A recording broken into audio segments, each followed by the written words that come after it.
Sorry. But yeah, so like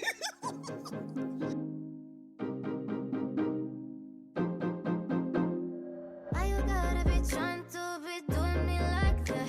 And you calling, you texting, you want to Welcome. If you're new here, hi, my name is Alexis. I am your host, and this is Read the Room, where we talk about all things that make a life with transparency, wisdom, and authenticity and encouragement.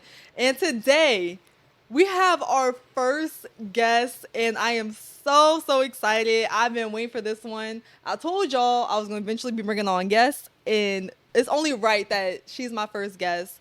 I'm here with my best friend, my best friend, Courtney Reed, the other Reed. And you laughing already is sending me. And this girl, if y'all think I'm fly, nah. She's my twin. She is a leader. She is an advocate. She is an ally. She is a comforter. She is so intelligent, so smart. And I am so blessed to truly know her. And I know you. Look at you. You so. I already know that you're gonna get on me for being all sappy and stuff, but I'm gonna do it anyways because I feel like it's only right, and I love to also publicly acknowledge you as well as affirm you in private. But you truly have changed my life for the better, and I don't take that lightly, and I don't really say that to many people. But you are the one person who's not family who I feel like has had the most influence on me for the better, an absolute best way. And I'm so happy you're here and you're my first guest. And a lot of people know us from a very surface level outside thing because we're the Reeds. Hello, we have the same last name. So it's no, yeah. This is also your Read the Room. Like this is also you. But I just have to say that you are truly one of the most intelligent people I've met. You really have changed and altered the way I think about things, the way I perceive the world, the way I approach the world and approach education and learning and my emotional well-being, vulnerability, spirituality. You've had probably the biggest influence on me in my spirituality and my walk with God. And I thank you and I honor you for that. And I am so blessed to really get to know you. And I even get to know you. Anyone is blessed to get to know Courtney Reed. I am blessed to call you my best friend. Like there's things you know, there's things that we know. Nobody else, y'all may never know. And look, and that's just a perk. Hey, you just get it like that. You don't have Reed as your last name. Okay. So sorry. So thank you for being here with me. Thank you for being in my city. We are in New Orleans. She came to see me, y'all.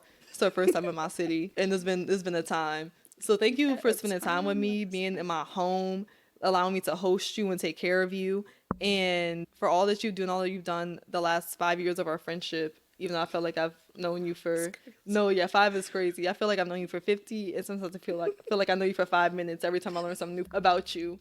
So yeah, thank you. Anything else you want to say to the people that I missed? Because you wanted an informal introduction. So help. Anything? People that man, thank you for having me. Of course. I was just telling you how proud I am of you, for real. Like y'all, I don't think y'all understand like the technical work. If you're in the media world, maybe you do.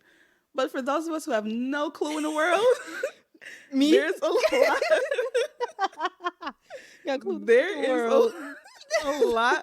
There are a lot of things that go into producing something of this magnitude and this quality, not just like technically, but also the heart and the intention and like the mindset behind it. And a lot of times we begin to pursue things, but we don't go at it with the right intention, or we go at it because maybe we feel led to, but we're not like all the way like bought into it. You already exactly.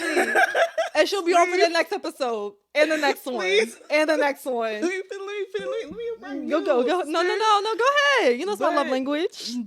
Point I'm trying to make is that like there, like a lot of times we like pursue a thing without the right intention and the right heart, or we do it half-heartedly. But watching you since from the beginning, from November when you were first putting in the work, grinding, bringing this to life, and then watching you even just now doing all the setups and like y'all, she know what like how to use the mics and like she up here like research, like y'all know that meme of like Thug and Dirk in the studio. Like my girl is in here, like y'all know Wade off of Kim Possible. My girl is in here. Not like Wade.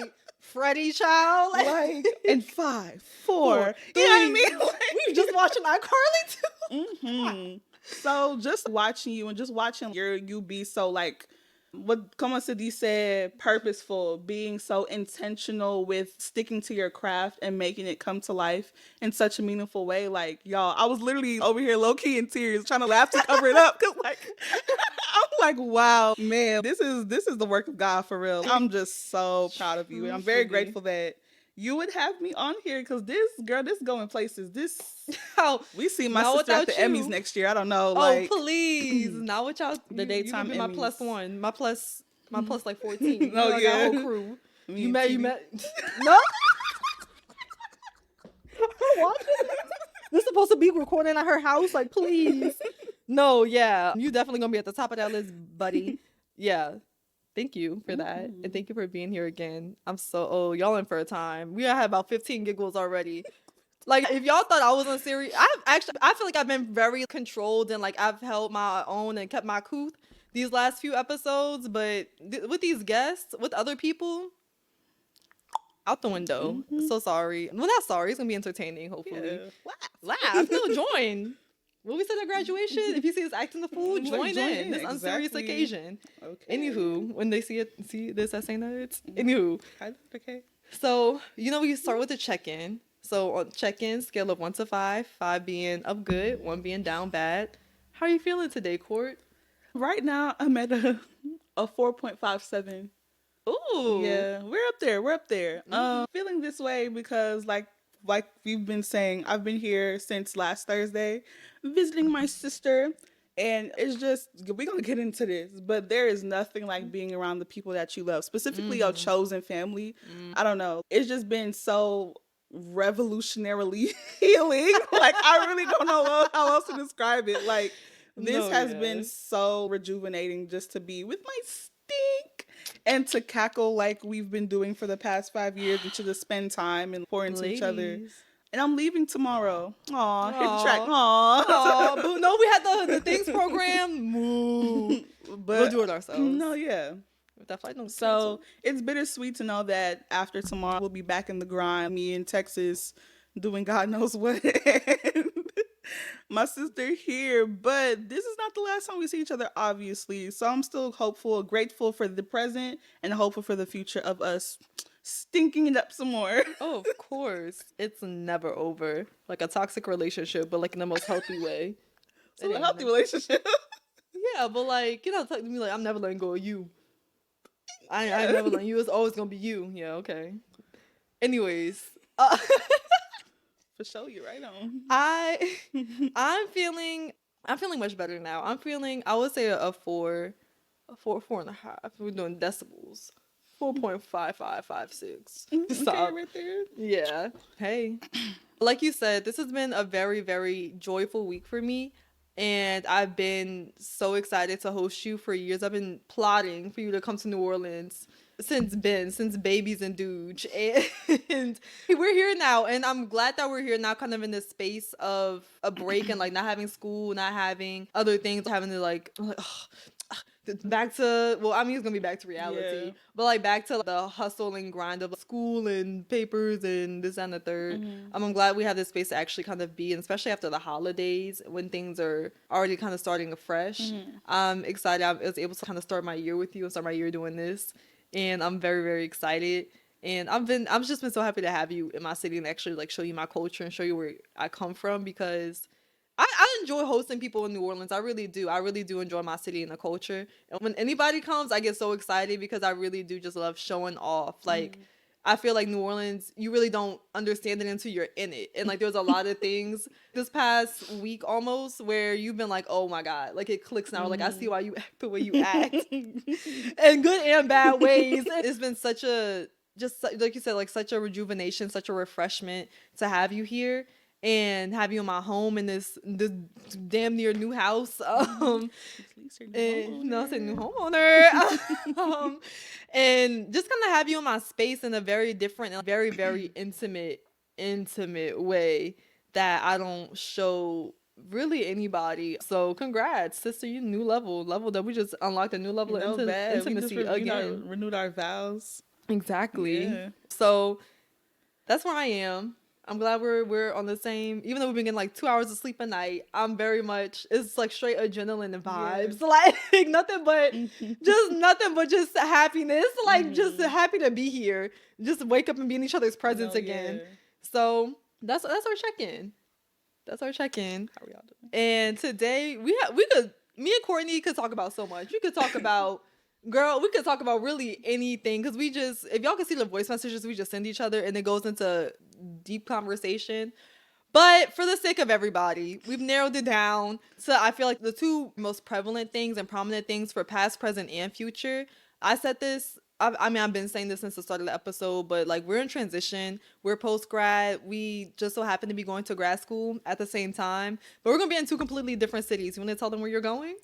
I will be going this fall 24. I will be going to Vanderbilt University, go Doors, the Peabody School, getting my Master's of Education in Learning, Diversity, and Urban Studies. Exactly.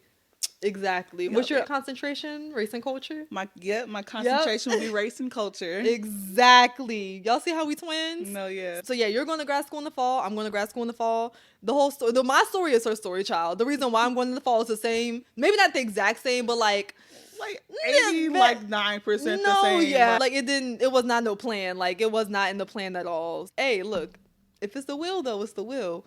So we are both very much in a similar phase of life. Like we're very much aligned in where we are right now. And I feel like it always ends up that way in a very interesting way. But with that, the importance of sisterhood and community, which is going to be the topic around today, and all the sub things that go into that, all the different avenues, all the ways it can be shown and seen, and that we've experienced it with each other, with our community, with our friend group, and how that may look literally like 7 months from now, which is kind of crazy. So it's gonna be so different.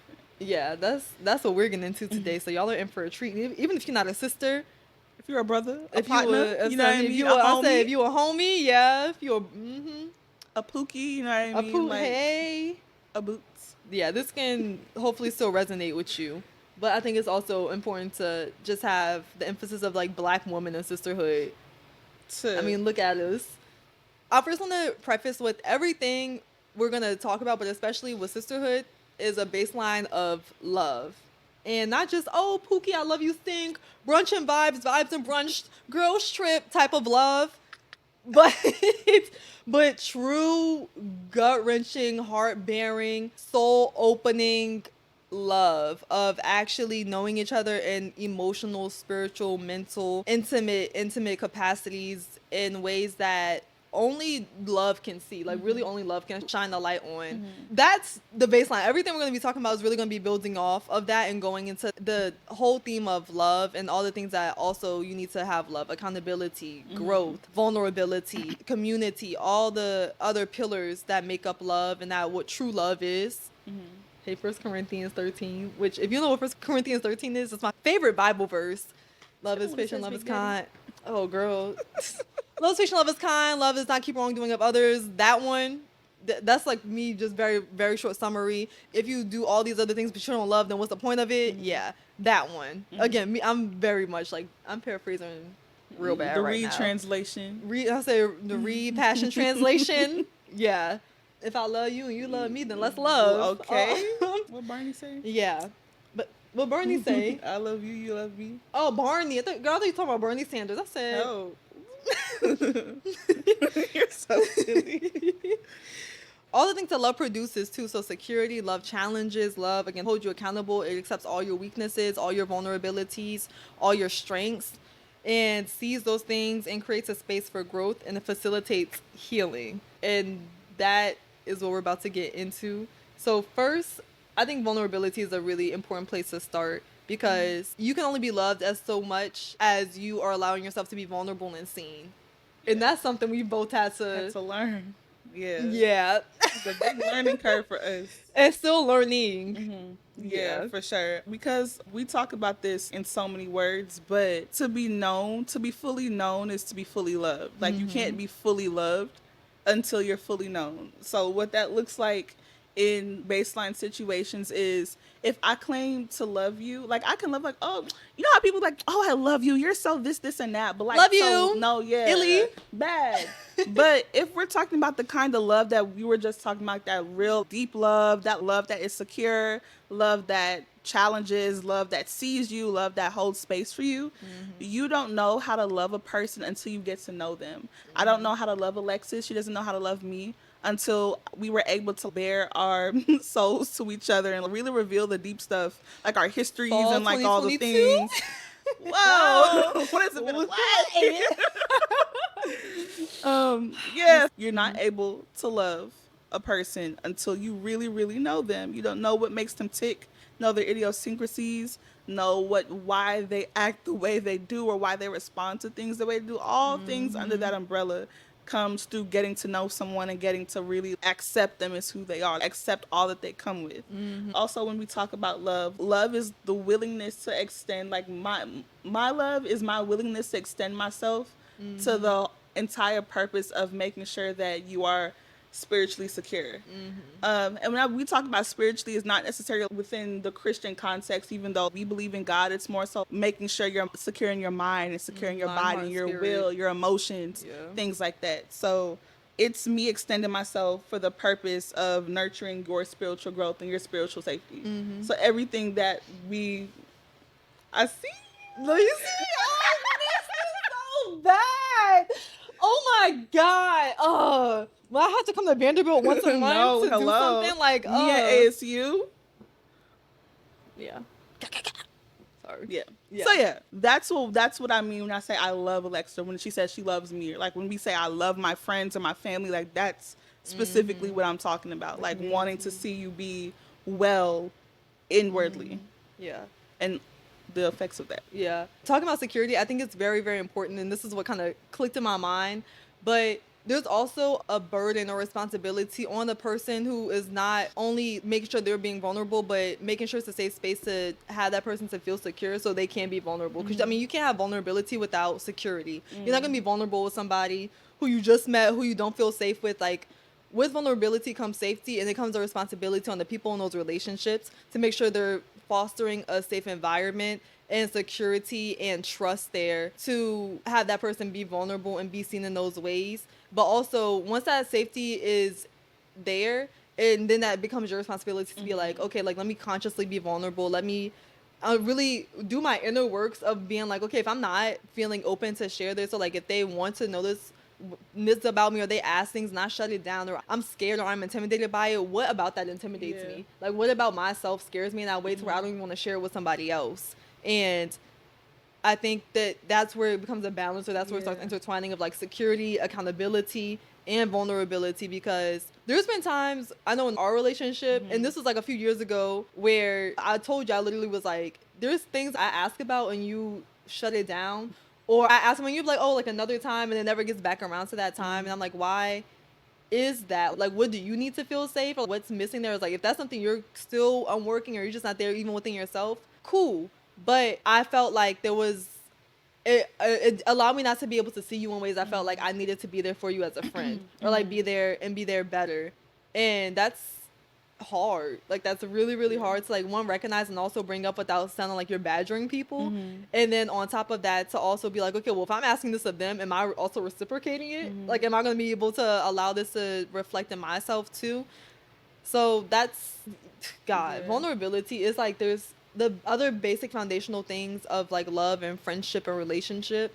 That's really what builds up vulnerability, because everyone's like, oh, trust is like the foundation of relationship, but like, it is like, you can't have security, vulnerability, accountability without trust. If I don't trust you and you're trying to hold me accountable, girl, I don't give a like, okay, what's that do? That's not doing nothing for that me. intervention you talking about. Like, No, like, I'm not, girl, anyways, like, okay, like that doesn't like, that does nothing for me. But like, if I respect you, I trust you, and you try to hold me accountable, if you're trying to foster a safe space, if you're trying to show me love or speak life into me or whatever, I'm gonna be more inclined to have that stirred up feeling to receive that. So I think that's important to talk about. I love that you talked about having that stirred up feelings. I think that's spirits like communicating. Oh, you know what I yeah. mean? Our inward beings seeing each other, and even if like mentally up here we're like, I don't know about all that, but like, yeah.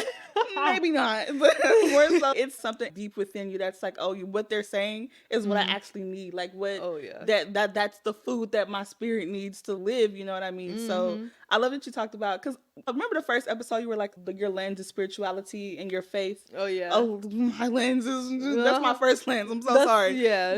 But like, Yeah, I was primary No, lens. yeah. I was gonna say that's the Holy Spirit communicating. You know what I Yeah. mean? Like that is definitely God poking. That's God moving. Even when we in our own beings, our own minds, I'm worried about all Calling you that. deeper. Calling Yeah, out the it's shallow. pulling you in, drawing you into the overwhelming or overarching unfolding of His love, because Yeah. that's what we're sharing. Oh, yeah. Between each other, with our friends or family, whoever is His love, that's just trickling down. Yeah. So yeah, I really love that you talked about that, and I also want to emphasize the fact that it's not just about creating a safe space for your people to be vulnerable. It's your responsibility to be vulnerable. Because like Alexis said, there were times where she was like, oh, what about this? What happened here? Yada yada. And I'm like, halt. You know what I mean? Like, Be in the middle of pump comment. your brakes.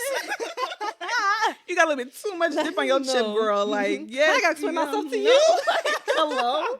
Because at the time, it was you. Alexis was definitely the one between us, the first one between us, who would be more forthcoming with deeper things, with things below the surface and things that a lot of people didn't know. I prided myself on being the one that you came to with certain things that not a lot of other people. And I was like, Girl, I got it like that. If If only y'all knew that what be like, going on in no, St. Andre. like, I would love it so much when you give like 3% of a topic and I know at least like 80% of it. I'm watching the room like, you don't even know. You know what I mean? You reading in the room. Okay. You said, I already read this book. No, But then, you know, like when you're doing research and it has like the title and abstract, and you just get the abstract, you have to like buy it No, to get baby. the like buy I got the whole subscription. JSTOR subscription. No, yeah. That Google Scholar, Tuh. I got it. Okay. Thank you. Okay, come on, Soren. Okay. So, but then when it came time for me to open up and talk about things that were important and talk about the things that made me, I was like, pump your brakes. And then there were certain things or certain times where I didn't feel safe, but it was because I didn't give Alexis the opportunity to create that safe space for me, because I was withholding so much. Like I was not into wanting to be vulnerable. I didn't want that responsibility of being vulnerable. I wasn't ready to deal with the stuff myself. And so because I wasn't ready to, I hadn't processed it for myself, or I hadn't like thought about it or done the work to know myself, it was hard for me to share that with her. So that presented itself as a wall or an immediate shutdown. So it's our responsibility to make sure that we're doing the work ourselves, to know, you know what, this person deserves to know me. This person has done nothing but show me that I can trust them. They've been nothing but there for me. I see that they easily trust me. Let me reciprocate. The imbalance that happens when you're the only one receiving everyone's stuff, or you're the only one hearing and listening and counseling, or whatever the case may be, you're doing them a disservice because it's one-sided, and you're also not allowing yourself to take off a load off your own stuff. You know what I mean? So it's something that we have to very much Be conscious. yeah of. take accountability for. Like yeah. This is so crazy. Like, even being at the space, and we're going to talk about this, like the then, now, the future, and experiential healing.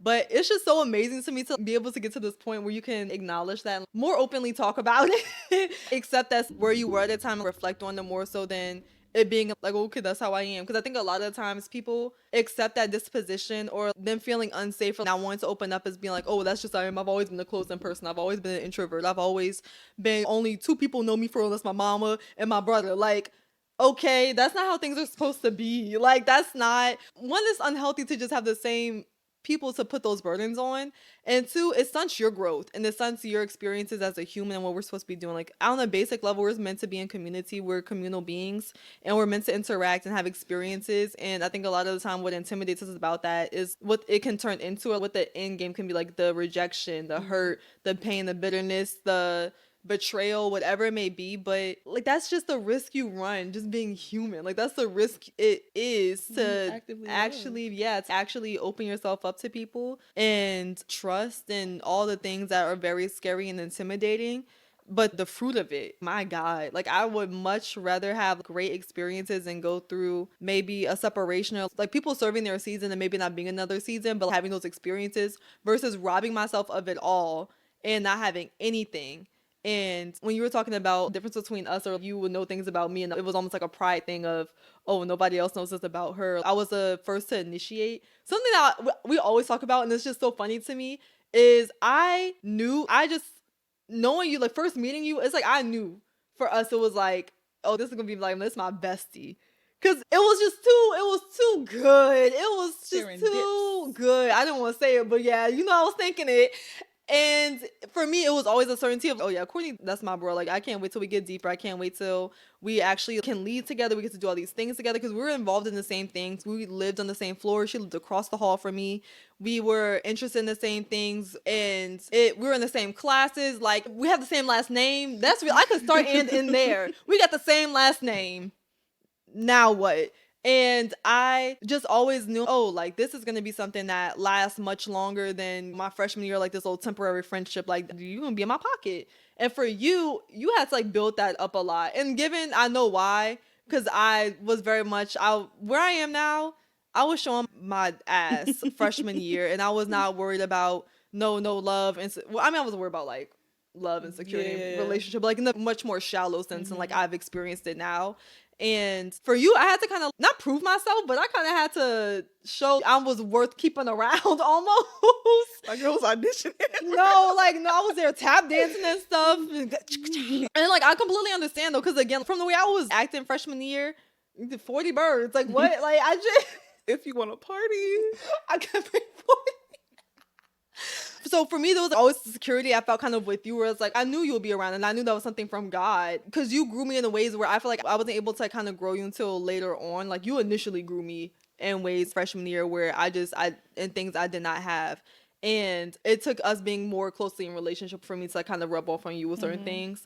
And then for you to later down the line, like by years down the line, being like, you did this, or you would do this, and now I do it. And that's something that I got from you. And I'm like, I'm so glad I was able to influence you a few years ago in my process still. So I think about that, and I think about how that was also a thing of you kind of holding back, or like not holding back, but like you scoping the scenery out and making sure it was safe, and making sure that you felt okay there to then work up to the vulnerability and work up to the sharing, where I was coming to you being like, girl, guess what just happened? And we was at the end of that hall and dude yapping until 4, 5, 6 in the morning. And that was me being comfortable. And still though, even though you weren't always openly vulnerable, even the stuff I share with you, and you've said this, and I know this, but I only share with people what I want them to know. I still may have even shared stuff with you, and then you found out several years down the line, and it's like, you ain't say all that at the time. And I'm like, yeah, I know I didn't, and that was intentional. So even with that, there's levels to vulnerability, and there's levels to allowing yourself to be open. Because Courtney perceived me being open at the beginning of our friendship in ways that for me wasn't deep at all, or like that may have seemed deep to her, and other people may perceive as me being deep. And that's the tip of the iceberg. And not even the tip. That's the slickness of the ice on the top. No, like that's the little surrounding. That's the air around the iceberg for real. Yeah. Like, so you may have very much been like, oh, she's being more open and stuff, and I'm like, girl, just like, you wait. No. Yeah. And I think that too is something where you have to also have accountability and check yourself, and also allow yourself to be led by the Holy Spirit, or be led by whatever you believe in. And check yourself and reflect and know, okay, this may be being perceived as this way to one person, but me personally, I know I'm not being deep, or like I know I'm not sharing the full story, or I know I'm only sharing what I want them to know to make it feel good, or like a substantial relationship. And you're still in that robbing yourself, and only you can know that for real. Yeah. You know. You feel that. You know. You feel that tension. You know. For sure. So be. I think that's pretty much a good summation of vulnerability and how it's kind of showed itself in different ways. This is very, very brief explanations of ways it showed itself in our relationship. We talked about accountability, and I feel like accountability is one of those things that may sound scary for people, or it may sound like people jumping down your throat, or being like, pointing fingers. What's that finger point emoji? I love that emoji. That emoji's so funny. But accountability really, truly, you need it. If you really want to grow, if you really are in the business of trying to have healthy, sustainable relationships with anybody, you're going to need to have accountability there. And it doesn't have to be anything that's scary. It's straight up being real with each other. Being real, like no funny, silly goose games. Like, you being for real. No Not senseless playing. games. Accountability is part of a healthy relationship and sisterhood. I always think about how it connects with iron sharpening iron too, because you can only get sharpened by being accountable and knowing what you need to grow and pivot in, or what you need to do better in, or ways you can match a person, or a person has an expectation of you, of ways you need to fulfill them, or fulfill a responsibility, a relationship, a role, whatever. It may not even be in like a relationship sense. Like it can be basic stuff like a job. You're not doing your job right. You lax, you chilling, you showing up late, whatever. And someone's trying to hold you accountable to be better, to sharpen you, to edify you. And either you're going to respect that or you're going to not meet that goal or that expectation. And that's, again, you're robbing yourself. Anything you want to add about accountability? In my head, as you were talking, I'm thinking about accountability and iron sharpening iron, and how that ties back into vulnerability too. Because again, you won't know how to sharpen your people if you don't know them. Your people won't know how to sharpen you if they don't know you. You briefly touched on how at the beginning of our friendship, there was an imbalance on the sharpening. How I was doing a lot of the heavy lifting with that in that aspect, and it wasn't until you had gone through your process and we had kind of worked our way forward in the friendship where you were able to rub off on me, or specifically not necessarily just rub off on me, but targetedly sharpen me. But that didn't come till you knew me. Yeah. Like there were still times, or there were still certain spaces where I think, well, I was conscious that you didn't know the full story. So like you were genuinely trying to better me or give me advice. I'm like, girl, this girl knows what she's talking about for real. Like, please. Girl, please. I'm trying to do my best with what I got, with the information I have. No, the pea-sized amount of information I got. Listen, so there was, the Holy Spirit just like revealed this movie. There's a lot of pride for me in that, like pride, not the good kind, not the good kind, like the kind that we're not supposed to have. Good. Not to be proud of you. No, but the kind that doesn't hold space for love. And so there was a sense of pride that I had, like, she can't tell me what to do. Like, she don't know me for real.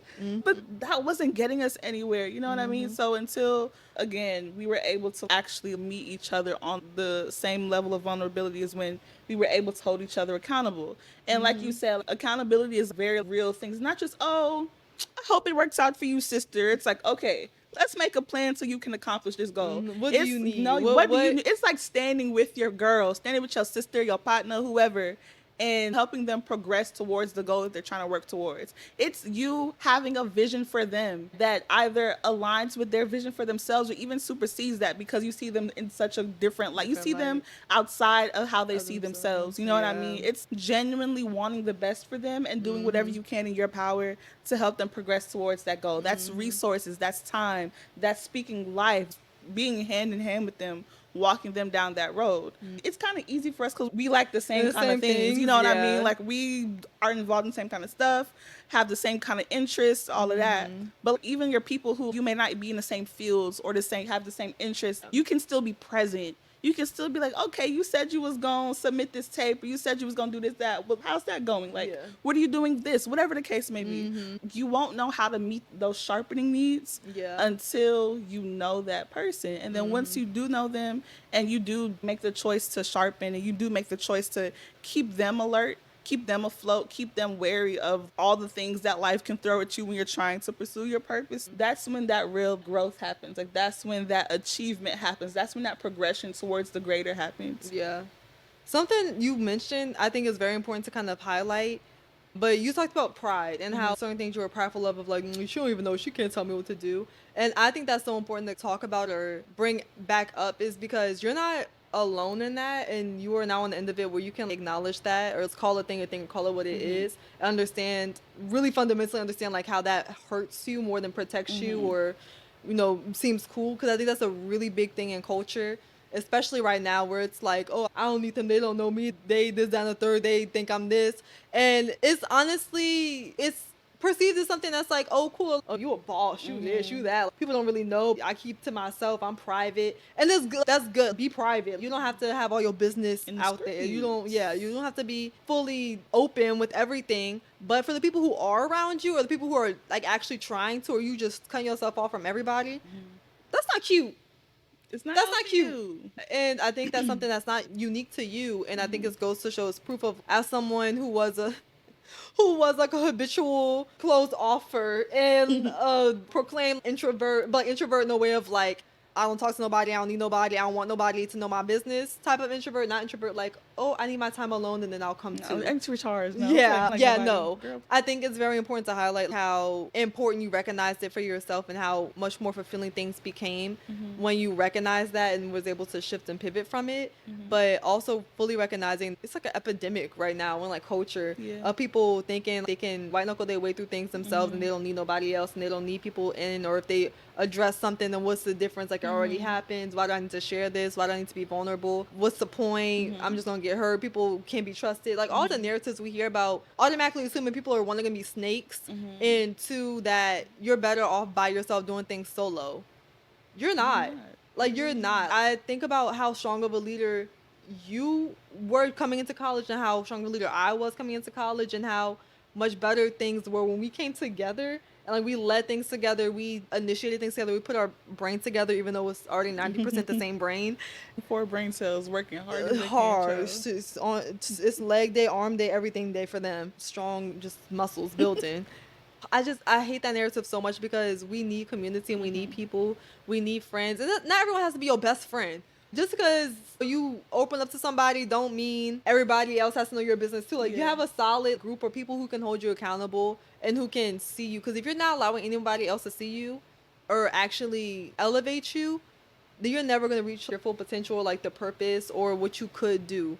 Like, with everything you can do by yourself, quadruple it. That's what you can do with community. That's what you can do with the right people by your side, aligned with you and your purpose and propelling you, and who may not even be in the same fields. Because again, like you said, it's easy for us because we're in the same fields, in the same line of work, in the same interests, passions, all the things. But you can very much like support friends or support people or doing things you have no idea about. Like, I have friends who are in fields. Baby, I ain't got no. I'm rooting for you. I'm gonna hold you accountable in the best way I can. I'm gonna support you in the best ways I know how. I am not about to sit here and quiz you on anatomy and tell you if you're right or wrong or not. I don't know if you're right or wrong or not. You give me the flashcards, I'll read you the other side. I cannot contribute nothing to that conversation, though, that's going to grow you. Word. I am so sorry. But I think that's just so important, is the pride factor of that, and having to first acknowledge that you have a pride there. And work on challenging that and busting those walls down, because that will hinder you. As a defunding that pride for real. Defunding abolishing pride. Okay. I think that's an important thing that I know a lot of people are not alone in or think it's cool. And I think that's a big thing, especially for... Do I want to go there? Yeah, let's go there. Help. I think let's TP. Let's TP. TP is our code word for when something really deeper, like important happens, or we need to go there. Meet me in the TP. Gonna meet me in the TP. But I think that's something that's especially indoctrinated for men, and especially for black men, or like black people being independent and hyper independent, because there's such a lack of trust really in systems and other people and other races, and really in our own families. Like, there's just so much that is in our culture or things that we're literally socialized to believe that's literally in society and that's talked about in ways where we are just always skeptical, I feel like, or we're always hyper independent, especially with black women. Yeah, Lord. And it comes to thing of like, oh, well, like, yeah, like, I'm like that, like, priding ourselves on it. It's like, oh yeah, I'm this, I'm that, I'm closed off, I'm secretive, I cut off people, I'm cutthroat, I'm this and the third. That's not it. And growing up, even I had that idea of like, damn, that's so cool to be like, not even nonchalant, but like be hard up. Yeah, and like that's like for me, I'm like, oh, that's a boss. Like, so you don't play, you get down, you get down to you very strict, like you borderline, like almost bitchy, like you a little rude, you a little cunty. And now realizing like that's not cute. And I was always raised like, mean girls aren't cute. Your personality, like the way you carry yourself, no matter how pretty you are, no matter how many looks you got, no matter how many accolades you have, your personality and your heart is what actually matters. And I've always knew that people's personality is something I always looked at. But there was always aspects of achievement, success, goals, big goals that you have for yourself. And like as a woman or boss or whatever, that was associated or portrayed as you don't play, you get down, you're very strict, you are hard up. And yes, like be strict, know your worth, know what you have to stand down, stand 10 down. Yes. But you don't have to be closed off. You don't have to be rude. You don't have to do it by yourself and think you got it all by yourself. So when you do make it, you're like, it's only me. There's no way in hell No way in hell it was only ever you. It was somebody cheering you along. It was somebody that opened the door. It's somebody that spoke your name Working in the with room. It's you. somebody that walked beside you. It's somebody that passed you a bottle of water when your throat was dry. Like, Somebody held the door for you. it's never just one person. And again, I think that's just a lie that's sold to us by society. And I think it goes deeper when you factor in race and gender, culture, society. Like, I'm not about to get into men and how I just really like seeing brotherhood and seeing men did men and seeing men who support each other and who break down those walls of doing it by ourselves. Or I'm him and I get to the bag, I get to the money, and I get it by my own. I'm this and the third. Nobody ever believed in me. That's not cute. Seeing brotherhood, true brotherhood, and seeing men being able to like share and be vulnerable with each other, cry with each other, support each other, show up for each other. That's beautiful. Yeah. I love seeing that. It's I love that. I love that. top tier. No, Love it. yeah, and it's important for them too. It's important. It's what you need. It's what you Yeah. need. Yeah. So I mean, if you think about it, we were literally like historically separated from the people who were our family. You know what I mean? Yeah. Separated and sold to do work that we never signed up for, do things that we never authorized. You know what I mean? So like The autonomy in that taken Yeah. away and stripped, so and now you- kind of overcompensating for yeah. it in So a way. now that we have some semblance of autonomy, unless the Supreme Court do a little ruling tomorrow or something. But God. and does a thing. Anyways, that's neither here nor there. But when you look at us now and see that how we have some semblance of autonomy about us, we try to pursue great things. We try to make up for our history, or we try to get out of a place that maybe we grew up in, or get out of a hole, or whatever that situation looks like.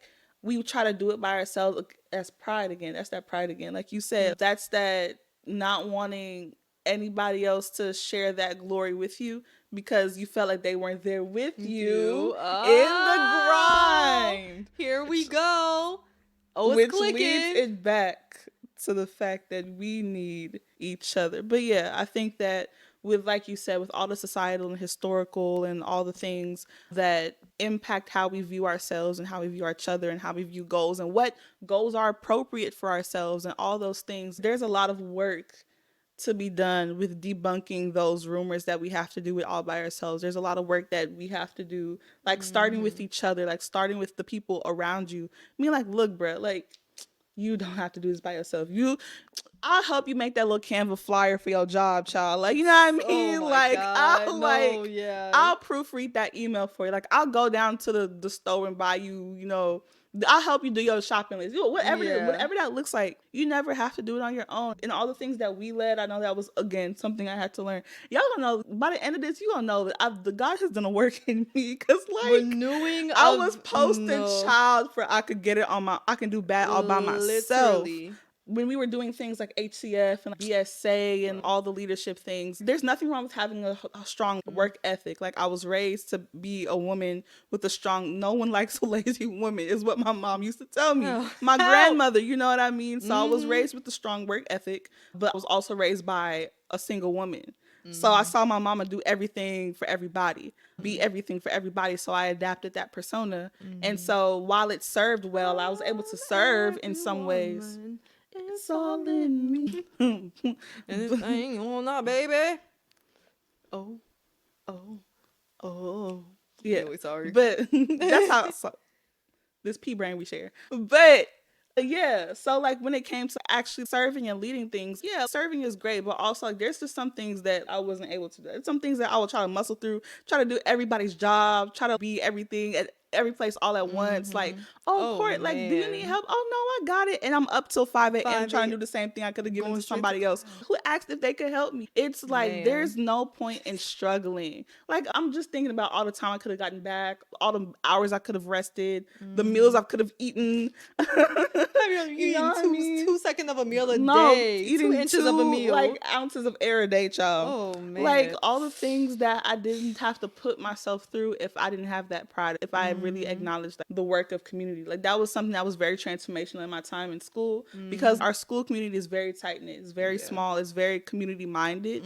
And so being in the place where we went to school, they kind of didn't give us an option. There was no option to be by yourself, to do it alone. And every class, every whatever you were involved in, there was a team with you. You were assigned teams. You were assigned advisors. You were assigned people who walk with you in that. So They would having pursue you. yeah, Like, they you would couldn't like really duck and hide. you For could real. not hide.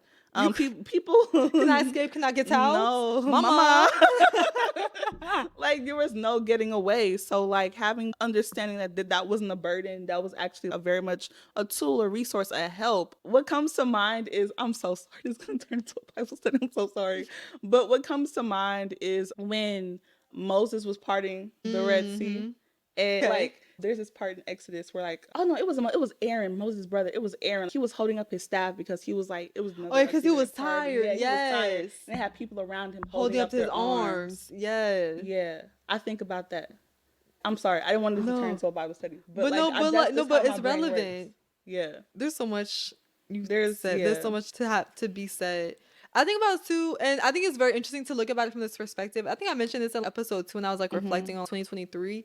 But what also makes you feel unworthy of receiving that help? Or what's that block of where it's like, I don't need it? Because I know for you, it's the thing of I don't place that burden on people. I can do it. Or another part of it also, and I feel this way too, is like, I'm going to do it right. I want it done. I want it done in a specific way, and I'm going to do it myself. But think about like the first part and thinking about, I don't want to burden other people. I can handle it. I want to do it. I don't want to inconvenience others. But like in that inconveniencing yourself, like consider yourself. Think about, like you said, all the hours, all the rest, all the meals, the sleep, the rejuvenation that you also need and deserve. Because when other people put burdens on you, guess what? We handle it. Why do we feel like it's such an inconvenience to then delegate or put burdens on other people, especially when one is their role or position? We're coming from like a very much a leadership lens, thinking about it like, oh, this is very much their position. And two, in order for me to be able to do my job and what I need to do, I need to be able to give you or other people their job so I can do my job well, you can do your job well, and it's balanced. Because if it's only on one person and it's imbalance,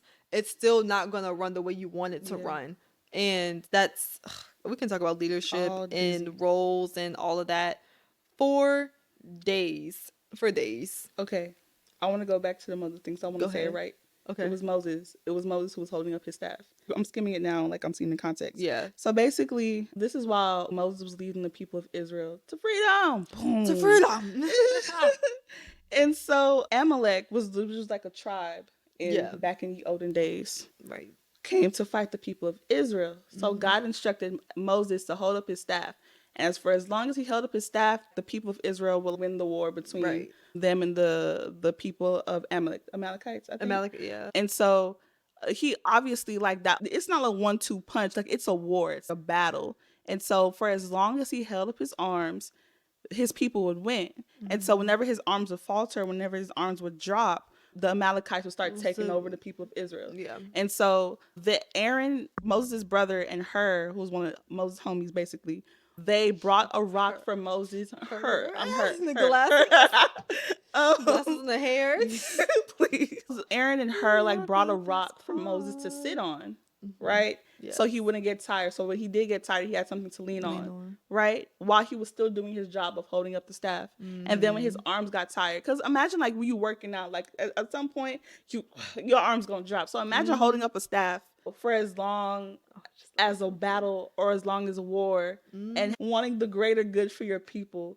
So the people in your community, your people, your brothers, the people closest to you coming and supporting you, literally hold up his arms so that the Amalekites would not take over the people of Israel, and the people of Israel won that battle because of Moses' obedience and because of his community. Exactly. Helping him, holding him up when he was weak, providing a support system. Like, I think about this too in the metaphorical sense of like, it may not be actual war or people, but you know, you're actually fighting others. But what could be coming against you where you don't have to fight it alone? Something about like anxiety, depression, emotional things. You're going through a hard time. Grief, life is loss. life. And like what may be coming against you, or if you allow other people to sit there and actually hold you up and support you, what could you conquer and not have to do it at least by yourself?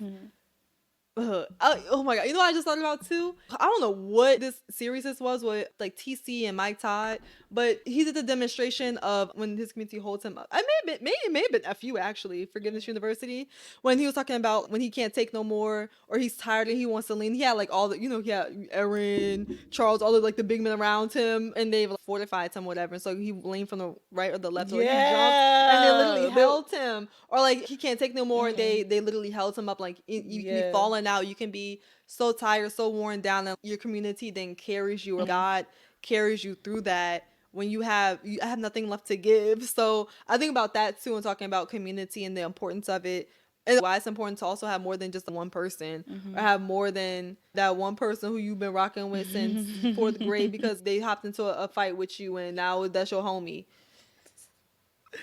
Okay, like that. I just And I said, okay. no, like think about just real people who are with you in life and the importance of it when you really need them. Like I have nothing left to give. I have what you told me that time. I have nothing left, Alexis. I have tears in my eyes. I have nothing left to give. I am at my limit. So yeah, I think about that too, and think about community and the things that we're gonna battle in life that it's inevitable we're gonna go through. And how much easier it is. And I think oh my God. It's just so much to connect to. But I think about like this past year, like I think about 2023 and all the grief, the loss, the pain, the transition, the anxiety, just all the stuff that we faced in 2023. And think about me like facing very similar things in 2020. And because of the community I have now, how it still was challenging, but it went so much smoother. It was so much more. It didn't overwhelm you. Yeah, it was not overwhelmed. It did not overcome me at all the way it did in 2020 and 2021. Literally very, very similar things. And because of the community I had, because of the vulnerability I now felt and was comfortable with sharing, how much easier it was to go through those things. It did not overtake me. It passed. Like it literally passed through. Like I passed through it. I know it's a similar thing with you and other people too, talking about it with Maddie and other people, but going through stuff and handling it differently just because of the different space you are in life and the different people you have, and allowing yourself to actually rely on those people now and not being ignorant anymore of like, I don't have to do this alone. Yeah. Because I don't think I really recognized that in 2020 and 2021. I felt like they don't know me well enough. I'm still not known in the ways I want to be known, to be able to rely on them. So I'm going to still deal with it myself. And that's not healthy. Yeah. That's the whole. We're putting a part 2 for that. That's like, a whole different thing. Yeah, it's just the way we were designed. It's the way. It's how it was meant to be. It was the intention. We were never meant to walk this life alone, and we were never meant to walk this life without people who wouldn't support us and carry us through. Right. Just taking an evaluation of where we're going, as far as our futures, what we're Girl, meant where you to going? do. Girl, where you going? Where we're going, what we're meant to do, what things we're meant to build and uphold and establish, and all of those things. Not just vocationally, but also personally, like the familial things, like starting the traditions. And we always talk about, our little getaway trips and our retreats with our friend group and all of that. How do we get to that point if we're not now putting in the work? It doesn't just happen. Yeah, like it doesn't just conjure up. Yeah, like it's active steps you have to take. And it's progressive. And it's a journey. It's very much a journey. Oh, for sure. Being in college, you kind of meet people instantaneously just because that's what college is. Even for people who are not in college, for people who are navigating life outside the 4 walls of college, not the boundaries of college where it's somebody in your face every 5 seconds.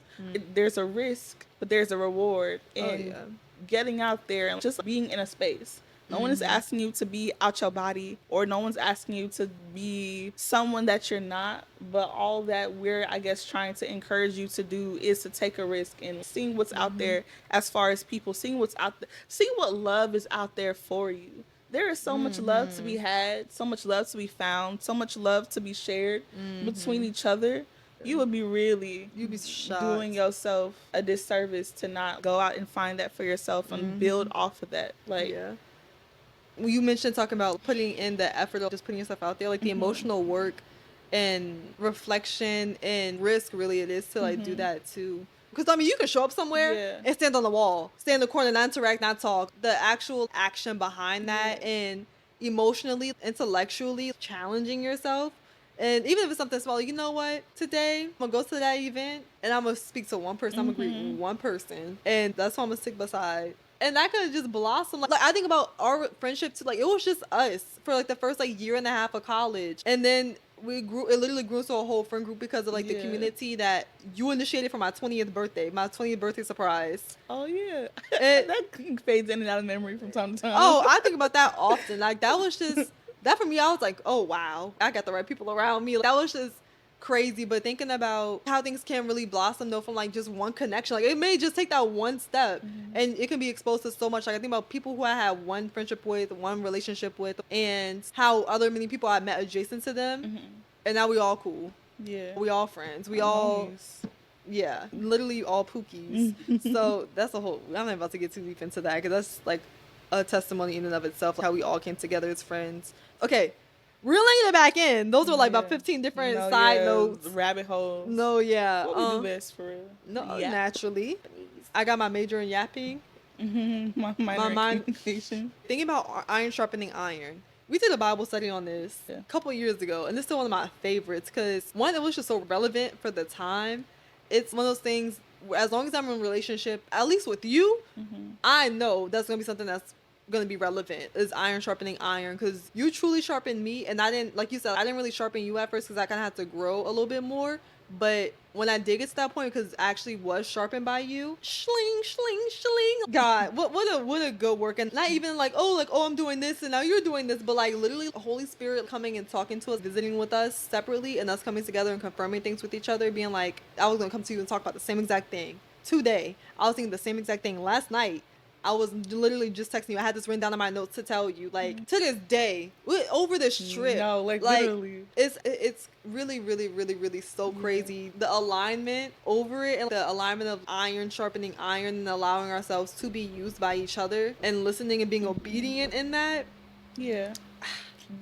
It's so crazy because the fact that I'm doing this right now is the iron sharpening the iron. You know what I mean? No, literally. Like, it's literally me being pulled into obedience and me being... yeah. I've been... almost harassed into obedience. Not harassing into obedience. It's so funny. I think about all the times, like, will you tell me something or you say something or I say something and you're like, girl, please. And I'm like, yeah, okay. Give me a couple months to work that thing. And here we are. Yeah, a couple months for real. No, literally a couple months. Congratulations, girl. Right. I hope you feel good about yourself. No, I just help. No, I just know. That's why I have to like leave it. Like whenever I bring something up and you're like, yeah, okay. And I just gotta let it sit. I gotta leave it. I did my part. Like just let everybody else do their part. Word. Get your confirmation, get your reflection time, get your devo time, and now they're gonna come back around and I'm gonna be Oprah. Yeah. But you know what? There's a security in that. There's a security in having that kind of accountability and that kind of friendship and sisterhood. There's like a peace. I don't know. Just knowing that if the most random thing flies out my mouth, she's right there. Like, you know what I mean? Like, the most outlandish thing could come out my mouth. It's like, oh yeah, girl. Like, yeah, no. Not even catching, but catching it and then running with it. Exactly. Like taking it and running. Taking it, what we used to say? Like snatching and jogging. No, literally. Snatching and sprinting with it. Oh, yeah. There's such a peace that I have come to know that, like, we just gonna be here. We get it for real. And especially within this past year where I graduated a semester, I was gonna say a year before. It felt like a year for real. But a semester before you, even though we got to walk at the same time. Next to each other, back to back. But I moved back home to Houston and you were still at school and we were living very completely different lives. My life had come to a standstill. Like all the involvement, all the 10 million jobs I had, all the responsibilities had ceased because I graduated and I moved back home while you were still in the thick of it. Over the year from that, even when we both had finally graduated and like we were both like doing our thing, like we were both very much off doing our own thing over this past, specifically the summer, the check-ins, we wasn't in each other's face every day. And the check-ins like were a little bit more sporadic, like it wasn't like more vague, which is why it was so crazy when we ended up being at the same exact place for grad school because we really didn't talk about it. We didn't talk about grad school. We didn't talk about your process and my process. We just one day it was just kind of like updates every like few weeks. It was just like. Oh, like you submitted your application? Yeah. Any word back? No, you accepted? Like, financial aid? No, it was very basic things. It wasn't no like, and what did you say and how the paper going? No. And how was the meet? Like it wasn't nearly as detailed as it had been before and that it could have been. And so when it ended up being August and we ended up like doing the same exact thing. Like, no, literally. It was like when you leave and it's like, girl, I'm not leaving. No, and it's like, oh, no, literally. Yeah, there was definitely a comfort in that because, I don't know, the reality of not being able to go and do what we wanted right then, like go start grad school right when we wanted, that hurt That was very much hard. That was something that we both had our own individual processes of reconciling with and having to adapt that into like our mind. Like, okay, I'm not getting ready to go anywhere anytime soon. Like I have to very much sit here, establish myself here for the next year and all the things that came with that. But knowing that somewhere in that, my sister is across the river doing down in the bayou doing the same thing. Even you visiting, you never gonna leave it. Sorry. Yeah, like doing the same things. There are very specific alignments. Like even you saying something to me, like the way I was just about to say that. Like you just said, I don't know, for very important things, like things about our faith or goals or like the things that really mean the most to us. Like be on the same page. I found so much peace in that. I feel like I can breathe. Because I don't know, trying to walk in your purpose is a very difficult thing. Like we hear, walk in your purpose, go get it. Baby, that's hard. That is not an hard easy and feat. scary and intimidating and unknown and uncertain. It's a lot. And so knowing that whether we're in different stages and that's why everyone doesn't do it, because it is hard.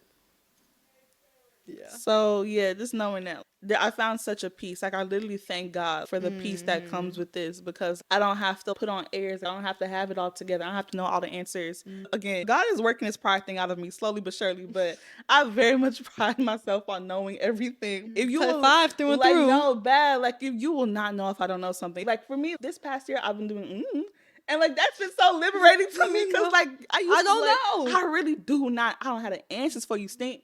But like just like being able to not have the answers, or being able to not know everything, or be able to not have it all together, but have you there on the mirror side of that, reflecting the things that I need. Just like there's been such a security in that. Like there's definitely a security in numbers, in spaces where there's more than one of you. Like we were talking about, like just to know that you share a common goal, you know that you share a common thing, know that you're not going through a thing by yourself. The things of life that throw us off, the things of life that we don't anticipate at all, that no matter how much we try to prep for it, we try to control the narrative, we try to control what's going to happen, the things that come and blow all of that out the water, like dealing with that is so much easier and so much better when you have somebody, even if it's not you specifically, like, oh girl, look what happened, but it's more just being together. Like there was times over the year after I graduated where I would come to Austin while when like our friends were still in school, and like feel like loved there, but feel like I wasn't alone there, just being there. Like no deep talks happen. No sit down, just cackling, bro. No, just cackling and crumble. Like okay, I just like insomnia is showing our behind, bro. Like just like literally just being in those spaces. Like not everything has to be deep. When we say all this, it doesn't mean every conversation has to be intellectual. Everything has to be super deep. It's literally coming over and just goofing around skits and like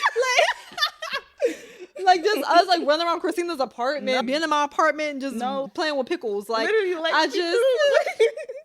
You know what I mean? Just being dumb. It's definitely, it's important. Like you said, I mean, we talked about this, but like the comfort. I remember there was a day I told you, I'm like, not to seem like I'm praying on our downfalls or nothing, but I'm glad we're both going through this, and like you going through it at the same time as me, because if it was an individual thing, I don't know how I would have handled it. I feel like there probably would have been so many more feelings that came with it that I did not have to even think about feeling, because I wasn't going through it alone. And I mean, that's part of the reason why I made the podcast. Like people don't have to go through it alone. They can have something tangible. They can see it. They can have, even if they're not going through it, but like have the insight, the knowledge, or like other things. Maybe they can pick pieces of it that apply to them and leave the others that don't. But seeing how that showed itself in my life and how important and how helpful it was to get me through. Because last summer was ass. Would I return to 2023, summer 2023? Absolutely not. You could not pay me. I will get the degree again just to avoid 2023 summer. But what made it bearable and what made it tolerable was not going through it alone and having other people to commune with, to talk about it with, to check in with, to bitch about it with, to complain, to be like, I'm feeling this too. And being like, dang, I have these people going through the same things as me. What about people who don't, or like who feel like they're isolated in that, who don't have those feelings to apply to it, who don't know even what they're feeling, who don't know how to process it, who, and again, not even if you're in the gap year, you're in grad school, whatever, but like just in any phase of your life where you go embarking on new things, like what if I made that venue for people to feel that, and like they're not even like have that one conversation, but they can come back to it. They can rewatch it. They can stay up to date with it. They can watch a new episode. They can have community in that. And that was such a big push for me. I was like, now is the time to do the podcast. Like having it on my heart for 2-3 years and being like, okay, now was the time to actually launch it. I don't regret doing it at the time that I'm doing it, because I feel like it hits different and it's much more relevant now than it would have been on the topics I planned on doing it back in 2021. And it all goes back to truly like community and wanting to establish sisterhood, or not siblinghood, with whoever watches it. Partnerhood. Homiehood. No. Yeah, everything you said, it's so relevant, and I know how important it was for us going through things in a very, very similar way, but people who may not be going through it in the exact same way, but it's the same essence. It's transition, it's something new, it's something you're embarking on, it's something you're pursuing, it's purpose. And like you said, those aren't easy things to do, and those are things that sound good, and I think everyone knows they have a purpose. Everyone knows like what they want to do, but it's the intimidation, it's the hard work that goes into it, it's the what it could look like that keeps people in complacency or comfortable to where they are, because it's easier and it's certain and it's consistent, and you can challenge yourself in ways that may not actually be edifying to you or what you're supposed to be doing, the purpose you're supposed to be embarking on. That's why you stay in places where you may have outgrown or you don't necessarily need anymore, that aren't truly what you want to be doing. Like, even though this is hard, I want to do it. Like, I like doing it. And some people know that it's going to be hard and they just aren't there. And that's okay. Like, I feel like it gets to the point where you arrive at that point. Like, go at your own speed. But it's so much more helpful doing it with that like community. It makes it a little bit less scary. Yeah.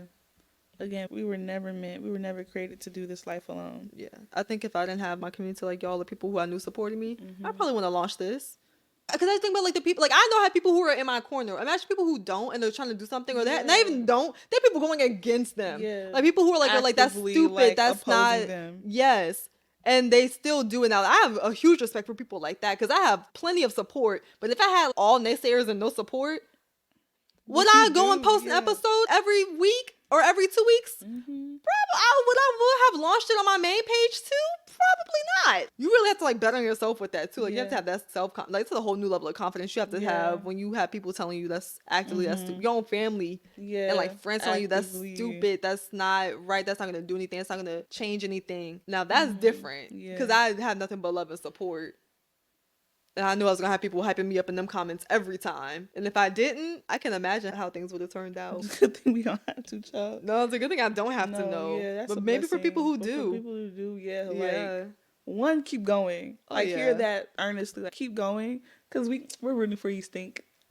We want you. If you have it on your mind, it's not stupid. Like, if you truly believe. Now, if it's something actually, like, if it's outlandish, or not even outlandish, but more so like if you're pursuing something that you feel innately, like internally, that it's not for you, but it may be a quick way to get money, or it's like instantly gratifying, like let's maybe take a beat and reevaluate. But like for a thing that you know was put on your heart and put in your sight, pursue, to create, to do, to build, to establish, or to trailblaze, whatever the case may be, it's worth it. It's worth it. It's gonna be a lot of hard work, because there's nothing of great magnitude that happens without hard work and without sacrifice. But on the other side of that is the reward of knowing that you did what you were called to do, what you were assigned to do. So like and one key, even if you're by yourself and pursuing your thing, by yourself for now, because people are gonna come around. I was gonna say, I was about to say that.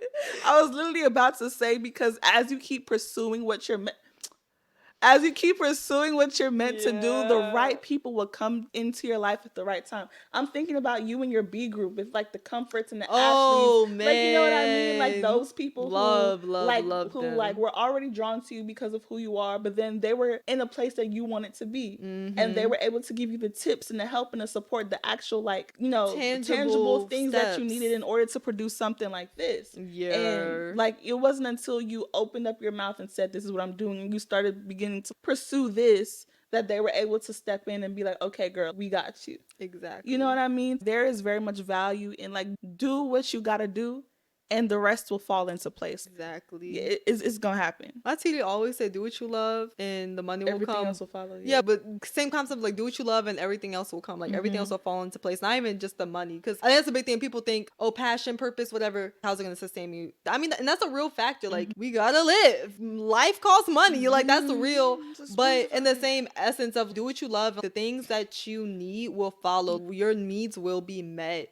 I think that's something that was instilled in me that made it feel like I can do what I want, like what I truly believe for myself. And if I know I'm supposed to be doing that and I'm walking in that, then everything else will be met and everything else has been met. And so there's no reason, there's no practical or like real reason other than just like anxiety or worry. All of it, yeah, to actually worry about something not working out if I know that's what I'm supposed to be doing or meeting its goal and purpose for that season. Because like there are some things like a purpose may be seasonal or like it may be you're meant to be doing something for that time frame or for that chapter. I feel like leadership like that was for that chapter, and I'm sure we'll do leadership in grad school too, but like specific leadership and like what we did in undergrad was for that time frame.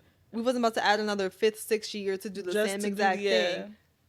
Because also thinking about the way we were able to pass it I was about to say passing it, but letting other people grow in that, lead in that, doing what they need to do to fulfill their purpose and grow in their skills. Because that's selfish. Like that's gluttonous in a different way of wanting to do the same thing because you're good at it. You get the accolades for it. You've mastered it. You know what to do. Yeah, you know what you're gonna get. And you don't want to share that with anybody because you get the glory. You get the glory. Yeah, man.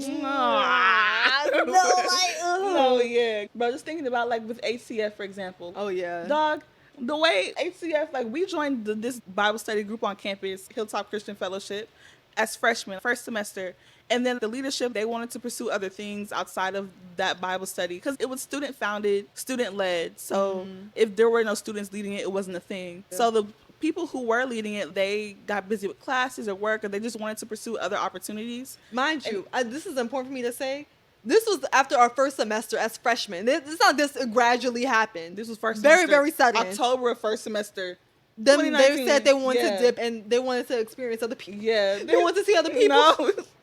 It's me, not you. No, bad. Yeah.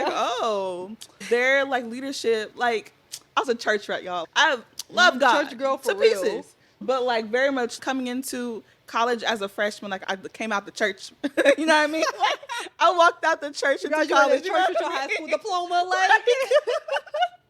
And so the Bible studies were something I was very comfortable in. I knew how to lead them. I knew what to say.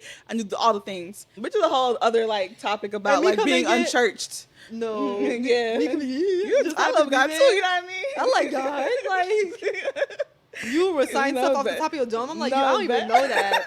Like when did you learn that? Like what translation is that? She's like, when did you learn that? I'm like, what children's church were you in? What did your mama teach you? Like there was just, and still to this day you'll say things. I'm like, why do you know that and you're not 56? Like you're not a seasoned saint. How do you know that?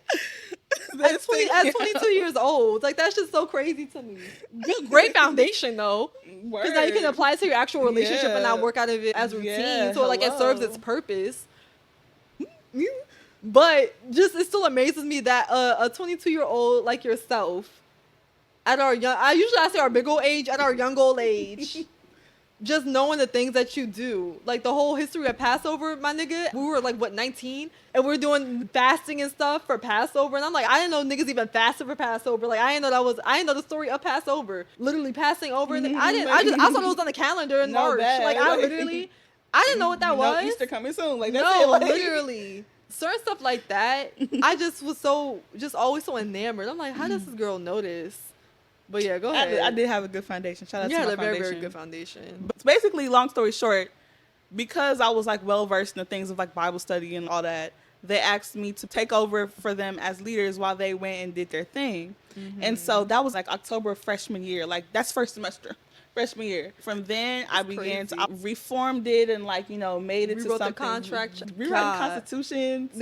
Constitution contract. Please. Like, Constitution. Same difference for me behind you at the front desk as you did it. No, Mike Top child. playing in the background. Word, like, man, God. Lord, yeah, like doing all of that and trying to make it something that a lot of people could come to, no matter what your beliefs were, or no matter where you were in your faith journey, if you had a faith journey at all, like whatever spirituality you practiced or did not, that you knew that you could come.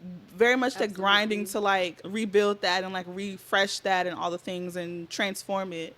The first time I asked you to help me out was because I was in over my head as a freshman. Because if you go to college and you're in an org, like you lead an org, you know that you have to go through certain bylaws. You have to submit things by a certain time. You have to meet these certain requirements and all Very of strict that. structure. It's very strict. Very strict. They're strict around here. No, yeah. Y'all Yeah. don't play no games. Y'all get Nope. down. And since it's a small school too, it's like they will clock you if you don't. Like it's very noticeable if you don't. And so it was a lot of things that were wrong with the foundation. This is a whole other metaphor, but wrong with the foundation. No, it was wrong with the foundation of HCF. So having to rewrite that, and I didn't know what to do. I just got here. It's like I asked you to help. It's my third day out No, she here. was like, girl, please. And so no, she didn't say it like that. She was very like, you do this thing where you like you.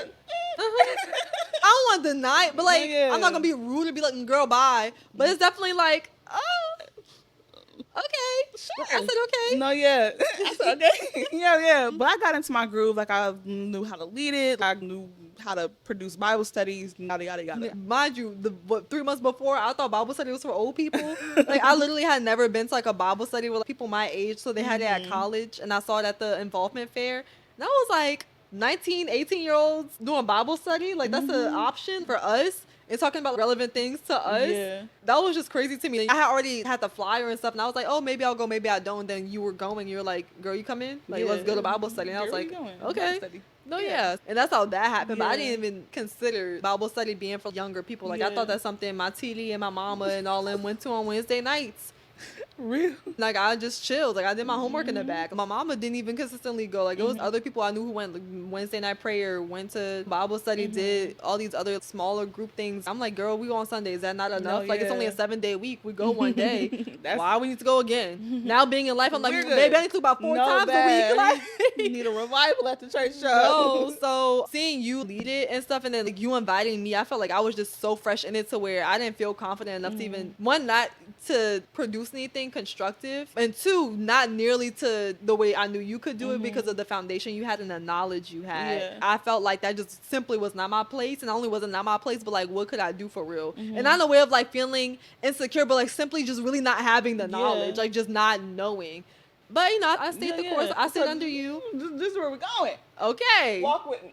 Talk with me. So let's go. So find you at home. Find you at church. Key thing you said was consistency, like staying the course. Oh yeah. So the first time I asked her, like she wasn't ready, which is fine. Like it's good to know when you're not ready to do a thing, especially like lead something or be involved in that kind of depth, because I feel like that's common sense. Well, it's not wise to lead something that you're not well versed in or established and familiar with. Yeah. And also something with dealing with people's actual spiritual lives too. Like you want to make sure that you. I shouldn't have been leading nobody spiritually. First semester freshman year, baby, I was barely leading myself spiritually. Spirituality was not in the room with us. No, like it was in the room, but she was very In much the corner? like no. She was in the corner. She was there, but I would be like, hey girl, walk past. Like we were cordial. We wasn't like besties though. You know what I'm saying? Like, we was over cool. my food type beat. No, yeah. We was in like, girl, you having a good time here? Okay, cool. And go about what I want to do. No, I had no checked in business. when it was a test coming up where No, a little check- trial or something. No, checking when I need this person removed. I'm realizing now. Should have Yeah. texted you before, but here I hear him now, girl. Help me, please, please. Yeah. Anyways. Yeah. So point of all that mumbo jumbo was that it Heavy took on the time. mumbo. It took time for her to get there, but that was me asking out of my own personal need. Then, That's good. so then, walk with me. So then we got to a place where we had gotten in a routine of HCF. This was during COVID year as well. 2020. I think at the very end of 2020 or the very beginning of 2021, end of 2020, came It was like December.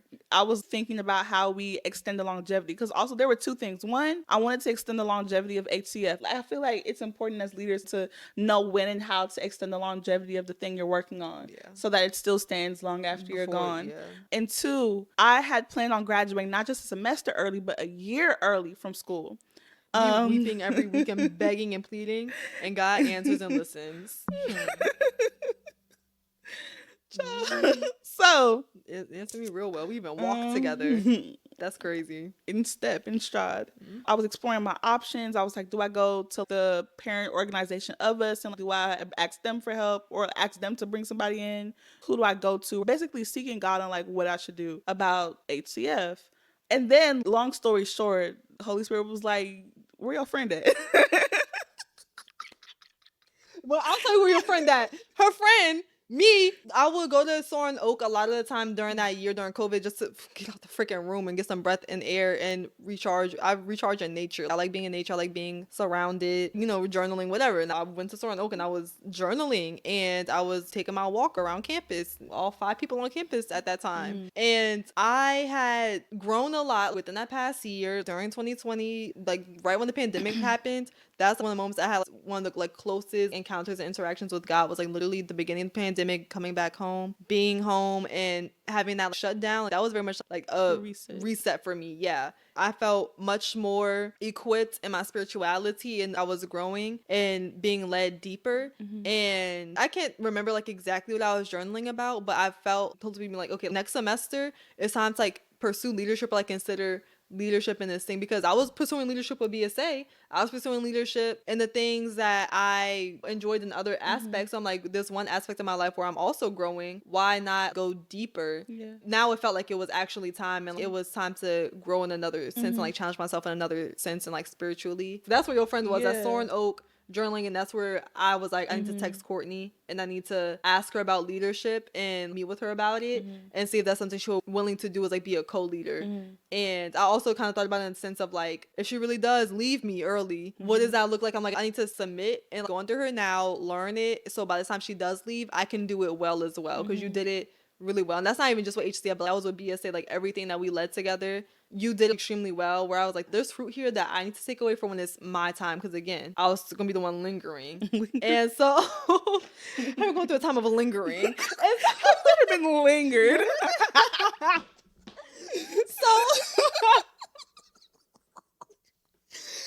I was thinking about it in a practical sense too. Of I need to basically learn from you and submit to you while I can, essentially, because I'm like, you're gonna be gone doing on your big one, and I'm gonna still be here, and I need to be able to do it well and not have everything burning like SpongeBob's brain with them files. It was similar, but I know for you it was probably like more urgent, or like you thinking about it from a larger sense because you're already in leadership. And for me, it was personal, and it was also thinking about what I can take away, like for the time frame, like right now. Because I'm like, if I wait another semester, there's not gonna be fruits or anything to take away because she's not gonna be here. If I wait till next school year, I'm gonna have to really be in it, roughing it, figuring it out, and not having a foundation that I learned that I was able to establish in partnership and co-leadership with you. So when it comes time to me being a leader by myself and then bringing other people under me, I don't have to kind of flounder, figure it out, or see what works and see what doesn't, like have that trial and error, because we know what works now by that time. And that's hilarious to me, because while you were getting yourself, y'all, like, it's not just you like getting yourself together, it's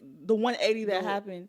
I had already been observing as a friend the way in which you matured. Just like the way you was not the girl I knew freshman year.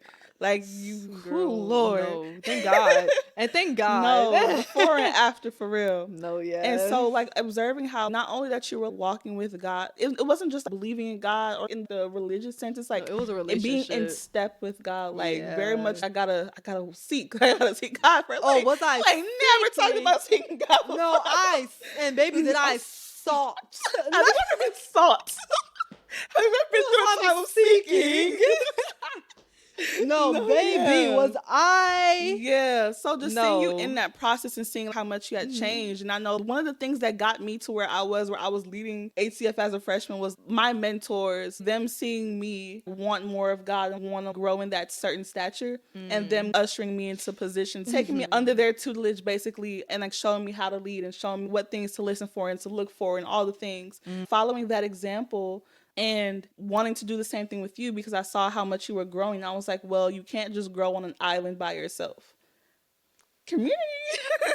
Leading something such as HCF, it was very personal, it was very intimate, and it was very much an open space, a space that you thrive in naturally, knowing that that was a good venue to pull you into. So then when God was like, where your friend? I was like, who friend? Which friend? The goofy one from New Orleans. No, like who? But no, like things like praying. Little red pastor. No, The little red pastor from Transformation. If they see this show, I'm talking to you, Charles. with love. Give me your pants. Sorry. But yeah, so like Me fully planning to DM this to them when we're done. All love. with The way love, they be for up there real. ripping each other, they be No, all right. bad. They No, be- it's okay. Yeah. with love and so much respect and No, honor. like hire me. No. But long story short, child, basically coming to you and like, okay, I see how much you're growing. Mm-hmm. This will be an opportunity for you to grow in more. Mm-hmm.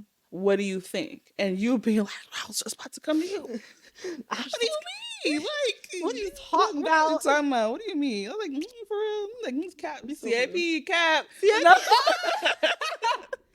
Don't stop playing. No, but it was very much real. The point of that 30-minute story was that being in a relationship with Alexis, like even as we were still growing, we had not yet reached the point we were at now. Like we had a long ways to go before we even reached Didn't this we point. know? But just watching you and being able to observe you and know you and seeing how much you had grown in that way and how much being in leadership in this way with HCF would enhance your spirituality, and knowing that a thing like a community such as HCF wouldn't have been able to survive if it didn't have the right leadership or if it didn't have the right intentionality and the right kind of service towards it.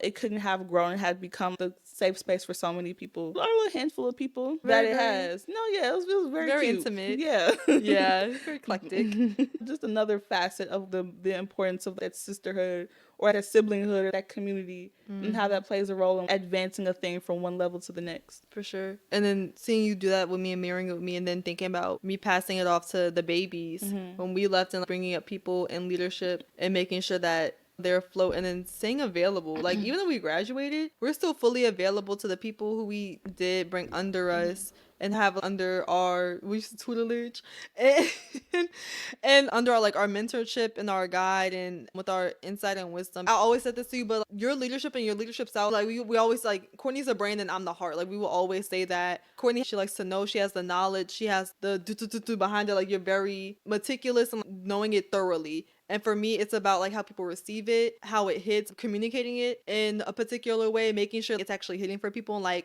not only the knowledge of it or oh, here's the facts, here's what it is, the objective side of it, but We literally named this. We literally named our Bible studies Objective Part 1, Subjective Part 2. Oh, no, literally. No, we really did. Damn, that's so crazy. Yeah.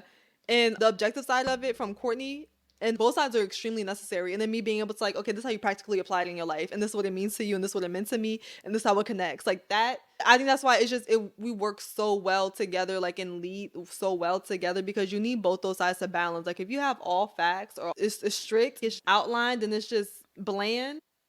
Okay, now what? And then if you just have the heart and it's okay, well, where's that coming from? What's that rooted in? What's tea for real? There needs to be that balance. I think that's why things that we embarked on together, the things that we did lead, it worked. And it worked beautifully. Yeah. Then trying to explain that to the babies and bringing up people and having people be also led in that, being doesn't have to be intimidating to you, because that was our way. That doesn't have to be the way it is for you. You can have your own vision and take this on in the way that you want.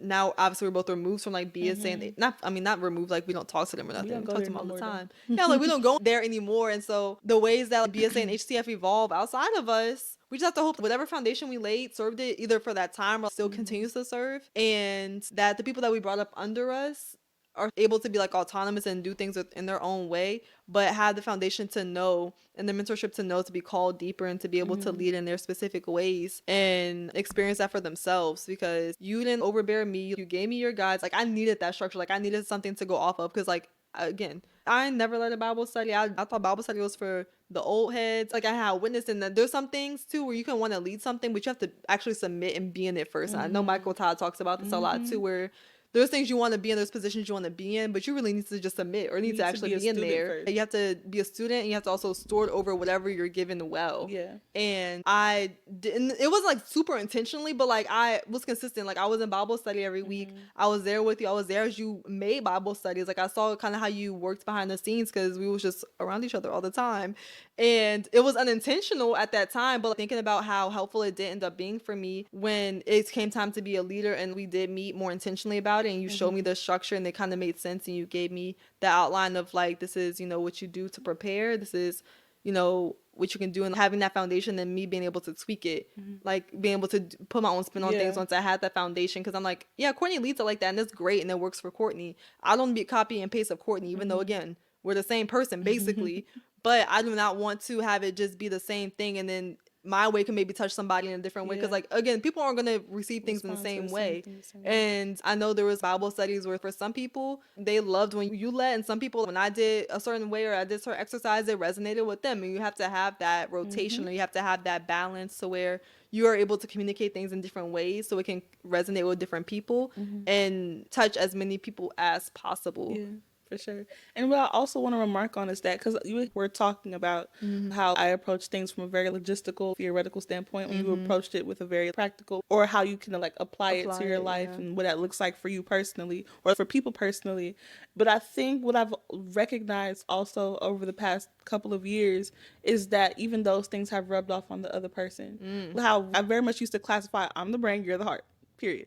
But now it's like we're a body, you know what I mean? Like brain and heart and lungs and legs and hands, fingers, you know what I mean? Okay, and eyes, you know what I mean? Saying all that to say we don't have to operate as one singular thing. You don't have to stay in your specific lane. Because I very much needed to embrace the emotional and the social side of things. The degree? Degree coming to work. Okay. Needed to embrace the things that people, human beings connected with. You know what I mean? Very much needed to know how to pair the theories and the structures and the hierarchical research and all the things with the heart. You had told me like a few months ago or something like that. We were talking about one of the many conversations we were having about how you learned from me how to challenge things that you receive, like how to challenge structures and how to challenge information and things like that, how to approach things from a certain standpoint. That symbiotic sharing of strengths, sharpening. So now it's just not like, I'm just not approaching things, I'm not strict no more, you know what I mean? Like, and then there's also very much like a very well-rounded finesse to the way you approach things now as well. So I feel like that to me is remarkable because we no longer have to be a singular thing and fit a certain mold that we may have created for ourselves, we may have embraced because it was easier. Now we can be multiple things, but be multifaceted. I know what you're gonna say. And let that be good. Yeah.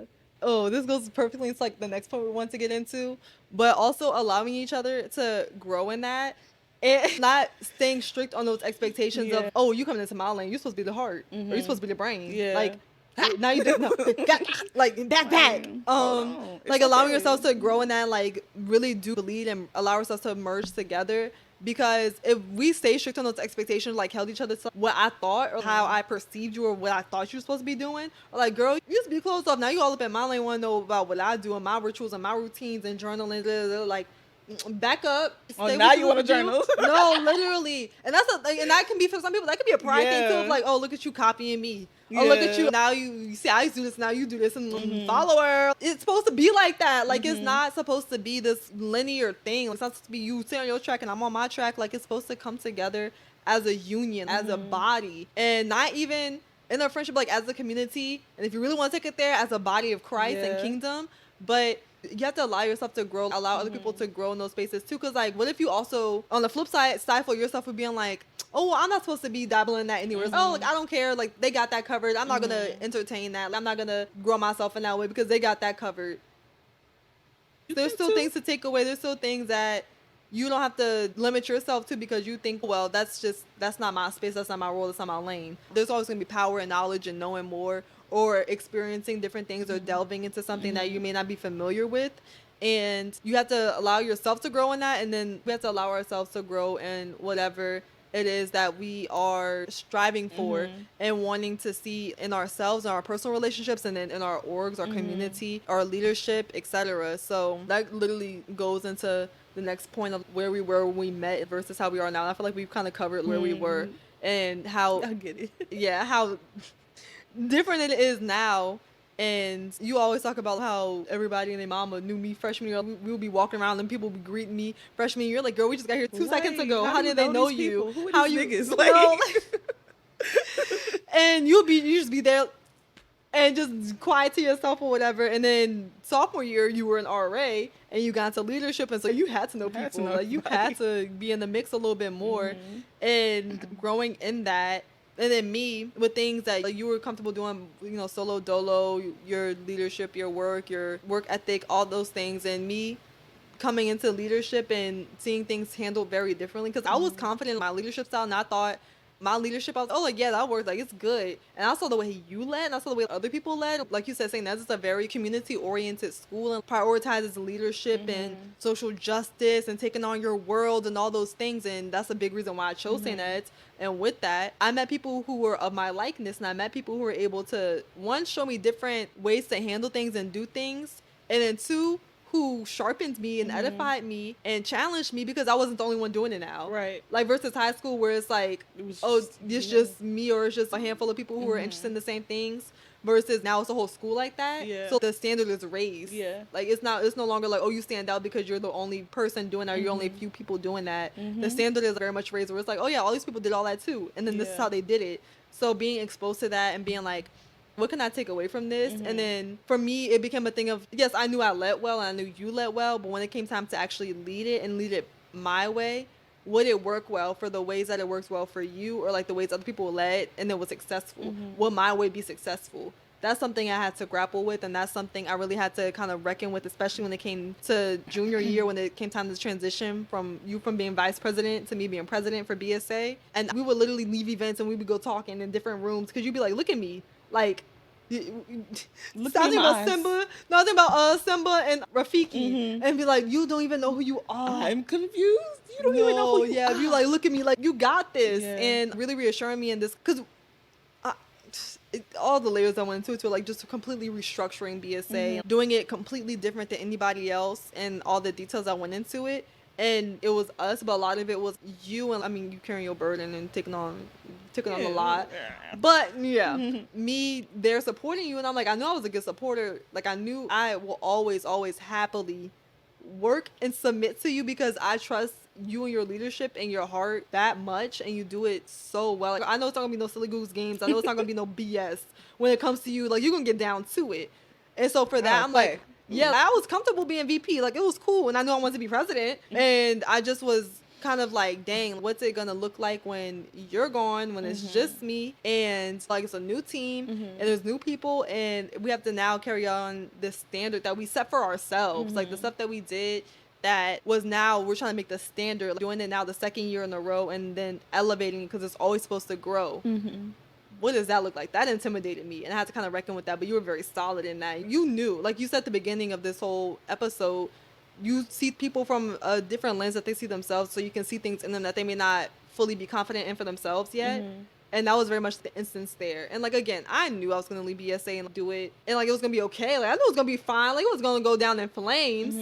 But I always was like, will it be better? We did so good. Could I make it by myself better? And you did. And she did.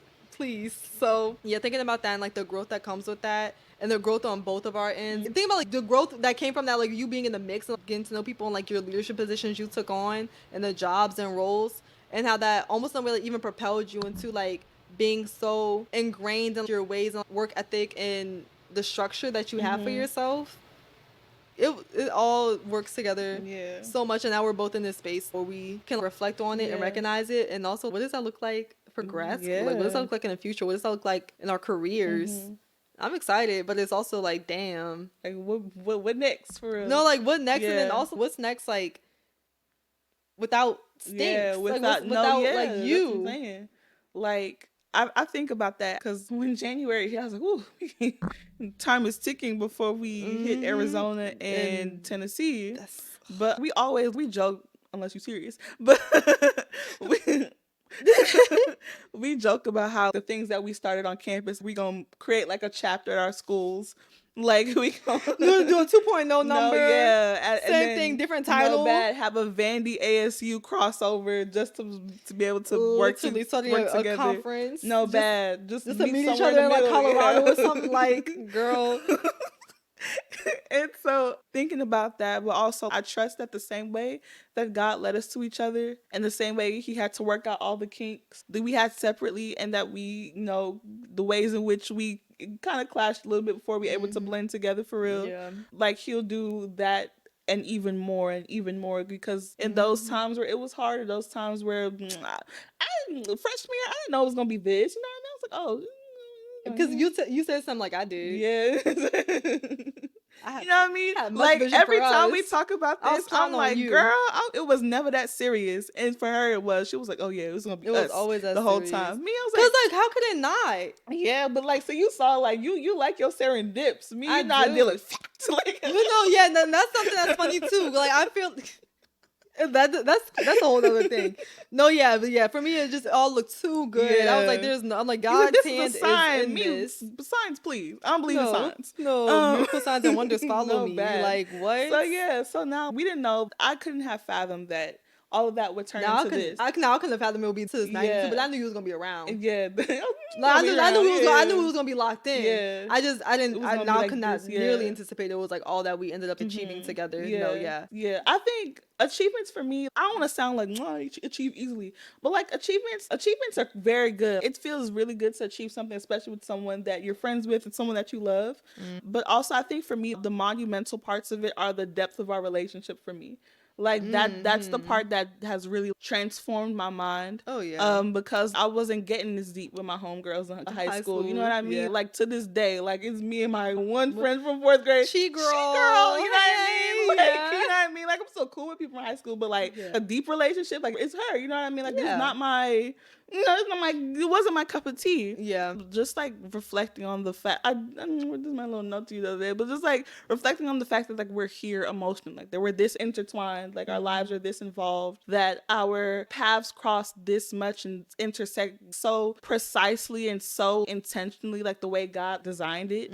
That's the remarkable part for me. I feel like as long as we're in a space together, the accomplishments will come. We'll do things, we'll flex a little muscle or whatever, we'll establish a thing, we'll do a thing, it'll be fine, it'll be great. Yeah. But it's like the internal things that happen along the way that I think are the remarkable things, because this is a revolution for me, for real. Like I've been radicalized in love, like, you know what I mean? Like this is some bell hooks. Okay, hello sisters. Yeah. But yeah, that's the part that holds weight for me, for real. Yeah. And I think that's too, when I started this, like I was introducing you, a lot of people know us from the surface level or know us like from what we accomplished or we did, or like seeing us on campus and just goofing off and being just energetic and fun and laughing. But for me, it's so much deeper than that. Like obviously I enjoy all that stuff too, but it's so much deeper because the behind the scenes stuff, like, the process of it all, like there really is so much growth and joy in the process and like enjoying the process, what it looks like us growing, even in times of friction. I just enjoyed every moment of it. Like I really, really did. And a lot of people, again, they know we're best friends. They know we got the same last name. The Reed like, girls, the Reed sisters. we know we lead the same thing. Yeah, like we basically had the same job, like everything.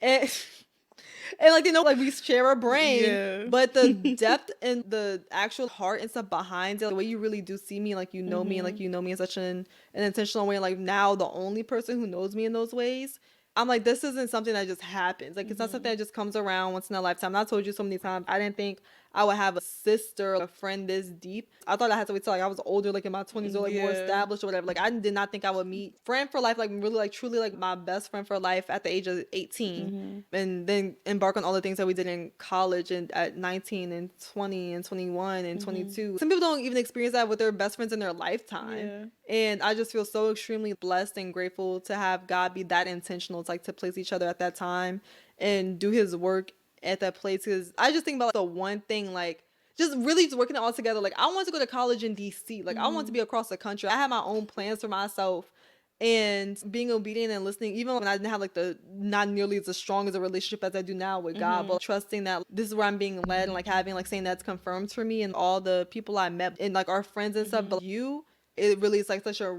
revolutionary, radical thing, and I love it. I love it. I love it.